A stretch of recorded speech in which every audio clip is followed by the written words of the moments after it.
The ViSee VM-102 mouse, TV, and PC video magnifier for low vision is an effective reading aid for those with low vision and macular degeneration.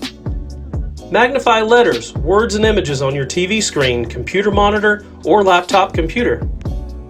The VM-102 has 9 adjustable zoom magnification levels and 10 display modes for contrast.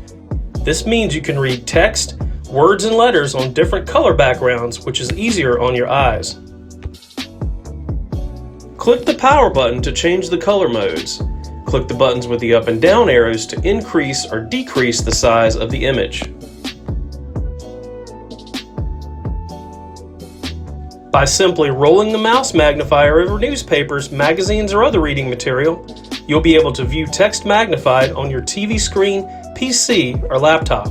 If you are going to use a TV or computer monitor to connect, make sure it has the AV ports like the ones you see in this video.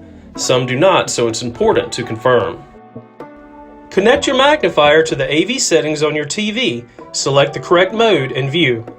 Same goes with computer monitors. Just select the AV settings on your source selection and then view.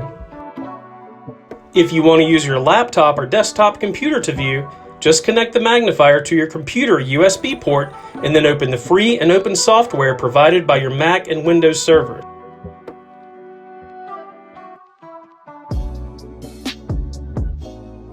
If you have an older version of Windows, we offer free software that can be downloaded from our website. The link will be added in this video's description. With adjustable 2x to 32x magnification and variable viewing modes, you have the flexibility and functionality you need to make reading easier than ever. Please contact us with questions or for purchasing the ViSee VM-102 TV PC magnifier.